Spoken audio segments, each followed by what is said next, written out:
Pagi itu, suasana kantor terasa berbeda.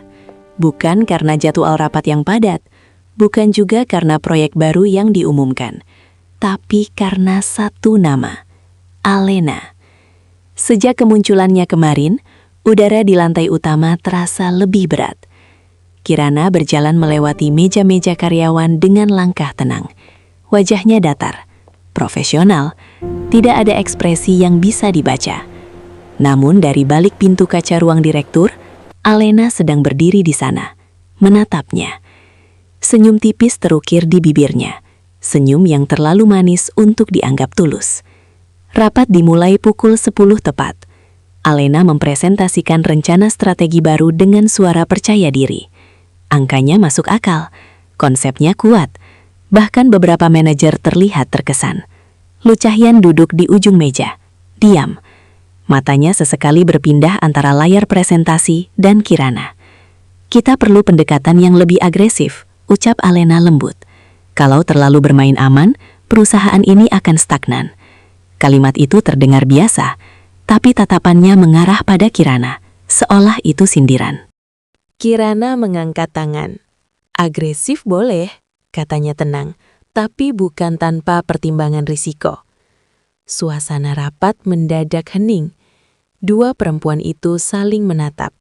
Tidak ada teriakan, tidak ada sindiran terbuka, tapi semua orang bisa merasakan ketegangan di antara mereka. Setelah rapat selesai, Alena mendekat. Masih sama seperti dulu, katanya pelan. Kamu selalu terlalu hati-hati. Kirana tersenyum tipis. Dan kamu selalu terlalu yakin. Alena tertawa kecil. Kita lihat saja nanti siapa yang lebih dibutuhkan. Langkahnya menjauh, tapi ucapannya tertinggal. Siang itu sebuah email beredar ke seluruh divisi. Proposal revisi strategi atas nama Kirana. Isinya berbeda dari yang ia presentasikan. Lebih berisiko, lebih ceroboh. Beberapa direktur mulai mempertanyakan keputusannya. Kirana membeku saat membaca dokumen itu. Itu bukan versinya. Seseorang mengubahnya. Dan hanya ada satu orang yang punya akses penuh sebelum rapat tadi. Alena. Di ruang kerja utama, Caihan memanggil Kirana. Kenapa kamu ubah proposal tanpa diskusi? Tanyanya serius. Aku tidak mengubah apapun. Namamu ada di sana. Nada suaranya tidak marah, tapi penuh tekanan. Dan tekanan itu terasa seperti tuduhan. Kirana menatapnya lama. Kamu percaya aku? Pertanyaan sederhana. Namun Cahyan terdiam terlalu lama. Dan diam itu lebih menyakitkan dari tuduhan. Sementara itu, di koridor lantai bawah, Alena berdiri sambil menatap ponselnya. Senyumnya perlahan muncul. Langkah pertama berhasil. Malamnya, di rumah, Kirana duduk sendirian di meja makan. Tidak ada percakapan, tidak ada penjelasan. Cahyan berdiri di dekat jendela, wajahnya tegang. Aku sedang mencoba memperbaiki semuanya, katanya akhirnya. Dengan cara meragukanku, balas Kirana pelan. Ia tidak menangis, tidak lagi.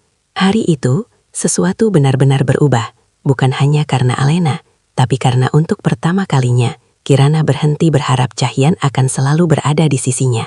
Di kamar lain, ponsel Alena berbunyi. Sebuah pesan terkirim ke nomor tak dikenal.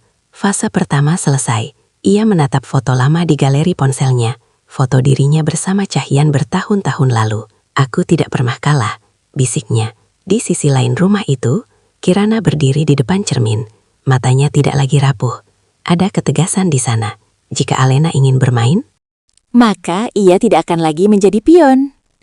Dan di ruang kerja yang sunyi, Lu Caihan akhirnya menyadari satu hal. Ia bukan hanya sedang menghadapi konflik bisnis. Ia sedang berada di tengah perang yang melibatkan dua hati. Dan jika ia salah melangkah, ia akan kehilangan yang paling berharga. Permainan baru saja dimulai. Dan kali ini, Kirana tidak akan diam.